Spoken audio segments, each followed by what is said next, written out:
ഇപ്പോൾ CPIM സംസ്ഥാന secretary MV Govindan ജനാധിപത്യ മുന്നണിയുമായിട്ട് CPM-ഉമായിട്ട് ഈ പറയുന്ന ജമാഅത്ത് ഇസ്ലാമി ഉൾപ്പെടെയുള്ള വിഭാഗത്തിന് യാതൊരു തരത്തിലുള്ള ബന്ധവുമില്ല.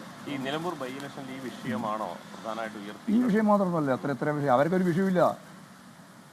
അവരല്ലേ വിഷയം ഉന്നയിക്കണം. ഞങ്ങളല്ലേ ഇവിടെ ഭരിക്കുന്ന ഒരു പാർട്ടി എന്നുള്ള രീതിയിലുള്ളത്. UDF-ന് വല്ല വിഷയമുണ്ടോ?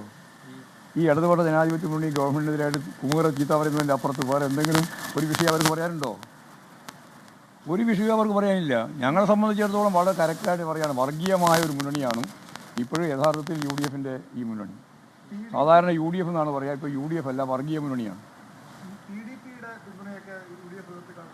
PDP എന്ന് പറയുന്നതും ജമാഅത്ത് ഇസ്ലാമിയും ഒരുപോലെയാണ്. ഞാൻ നേരത്തെയും പറഞ്ഞതാണ്, വീണ്ടും വീണ്ടും ആവത്ത് ചോദിച്ചുകൊണ്ടിരിക്കുന്ന കാരണം എന്താ?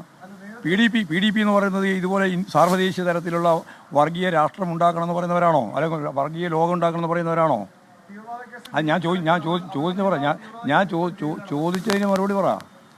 ഒരു വർഗീയ രാഷ്ട്രം ഉണ്ടാക്കണം എന്ന് പറയുന്ന നിലപാട് സ്വീകരിക്കുന്ന ജമാഅത്ത് ഇസ്ലാമിയും പീഡിപ്പിക്കപ്പെട്ടൊരു വിഭാഗം എന്ന രീതിയിൽ എല്ലാവർക്കും അറിയുന്നതാണ് PDP-യിൽ ഇന്നത്തെ അവസ്ഥ. പണ്ടത്തെ ഏതെങ്കിലും അവസ്ഥയിലാണ് പറയുന്നത്. ഇന്നത്തെ അവസ്ഥ വളരെ ദയനീയമായ ഒരു അവസ്ഥയാണ്. ആ അവസ്ഥയിൽ നിൽക്കുന്ന ഒരു വിഭാഗം എന്ന രീതിയിൽ അവരെടുക്കുന്ന നിലപാടിനെ സംബന്ധിച്ചിടത്തോളമാണ് അവർ പറഞ്ഞിട്ടുള്ളത്. അത് നമ്മൾ തമ്മിലൊരു മുന്നണിയുടെ ഭാഗമായിട്ടൊന്നുമല്ല.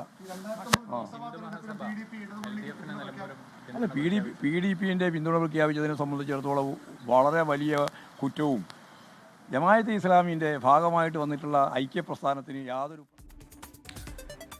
നിലമ്പൂർ തെരഞ്ഞെടുപ്പിൽ UDF ഒരു വർഗീയ മുന്നണിയായി മാറിയിരിക്കുന്നു, ജമാഅത്തെ ഇസ്ലാമിയുടെ പിന്തുണയോടുകൂടി എന്നുള്ള കാര്യമാണ് MV ഗോവിന്ദൻ വിശദീകരിക്കുന്നത്. ഒപ്പം തന്നെ PDP LDF-ന് പിന്തുണ പ്രഖ്യാപിച്ച സാഹചര്യം കൂടി അദ്ദേഹം വിശദീകരിക്കുന്നു.